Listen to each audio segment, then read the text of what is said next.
Welcome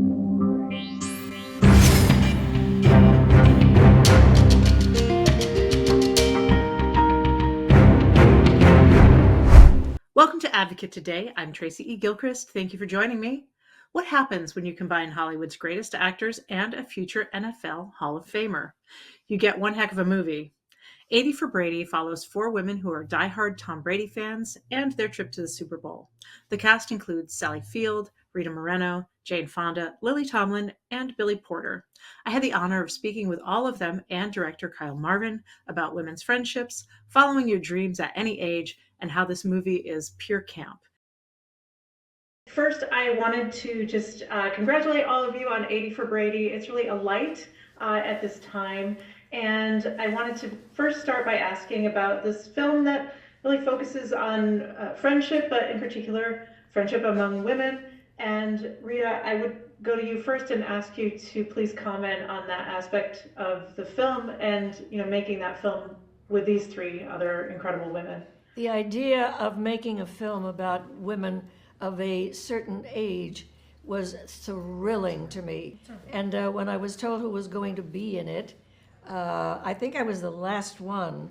I was beyond thrilled. I was so happy. I am proud to be in it.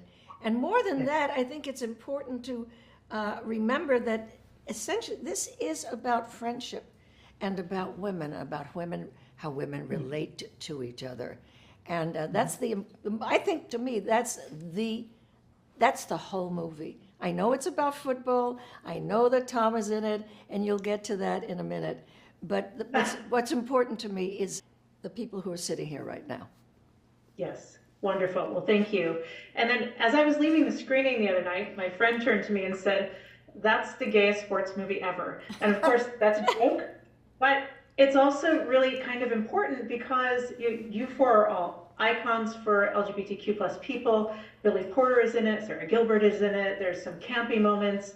And I feel like the film at this moment has the ability to bring together, sports fans can be gay and vice versa, but I think it has the ability to bring together disparate groups with a funny and heartwarming story. And I would love for you to address that, if you don't mind, Jane. Jane, okay, well, if ever there was a time when we need to bring disparate groups together, it's now. And so I'm so glad to hear you say that. I'm hoping, and I know we're all hoping that that is true, that people will come together to love and laugh together, because we need that now. Wonderful. Yes, thank you. And then, Lily, I wanted to go to you. This film also touches on not giving up on your dreams at a certain age, continuing to do what you want to do in life. And I wonder if you would speak to that aspect of it. Well, it's so, and people of our age particularly might think that, well, I can't do that, I'm too old to travel now, I'm too old to just put money into something. I may not have enough to live on, and Lou just sort of goes for it. She wants to make sure that they have this one last great memory that they can all share about something that's important to each of them, and she pulls it off. Yeah, Well, wonderful. she pulls it off with their help. Yeah, she sure does. And then Sally, I know you're the sports fan, or maybe everyone is, but I know you're a big sports fan. And would you talk a little bit about, melding this story of friendship with something that you really enjoy? Well, one of the reasons I wanted to do the movie is, first of all, because I knew it was Lily and Jane. Rita wasn't there yet, but it was this friendship of older women, but it also included sports. Women sometimes just get relegated to talking about the men in their lives or their children, or what are they going to cook for dinner, or the house, and you overlook the fact that women are a huge sports audience. I'm a big sports fan, and I know that Jane is a huge baseball fan, and it's just goes throughout. So I love that we were looking at some different side of older women, and that ultimately it is about friendship. It's also football, a lot of football in it. I want to begin with maybe an obvious question, but would you talk a little bit about working with these four legends?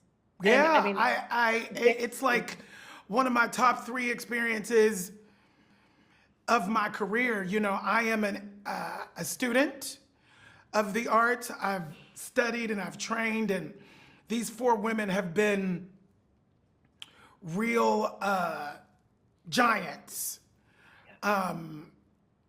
in my life, aspirational giants that I've aspired to be like as an artist individually. And so to have them all four, you know, in the same space, it's like, took a lot for the back of my head not to blow off. It was just so magical and inspiring and fun and redeeming, and, you know, just who would have thought that my little, you know, little black queer self would be in the middle of all of these giants in such a major moment. It's really a dream come true. I love that for you. And, you know, as I was leaving the screening, my friends turned to me and said, well, that's the gayest sports movie ever. And, you know, and that's a joke, but it's also like, you know, there's Lily, there's these four gay icons. There's you and Sarah Gilbert, and then I think Gus Kenworthy's in there somewhere. But even the small things like Rita's character making that donation to Broadway Cares, that is so meaningful for certain people. And this comes at a time where, you know, things are disparate. And so, you know, gay people can be sports fans, et cetera. But I feel like the movie is will bring people together through humor and this heartwarming story. And I wonder if you would comment on the kind of poignancy of the possibility of that. Yeah, I think, well, I know that art has the power to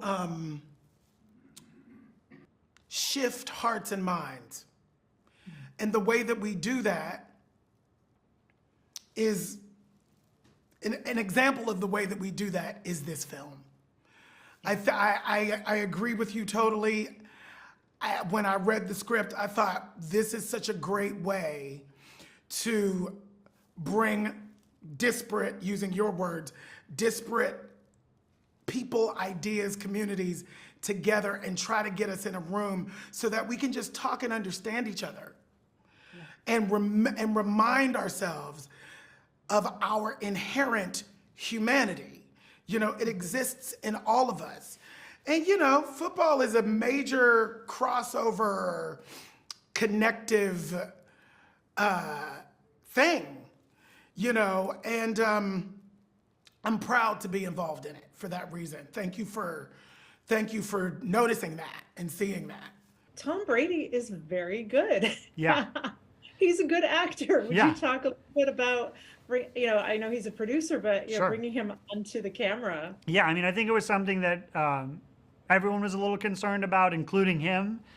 You know, it's not easy to be an actor in that setting at a stage, you know, where you have 100 people around you and time to perform and a demanding scene on your shoulders. And I think the really great thing about Tom is he's really a professional, and he treats everything he does with sort of a level of preparation and a level of respect of his understanding of what's in front of him. And so he's very honest about his nervousness and what he felt like he was not capable or not sure if he could be capable of. And we talked through ways to do that.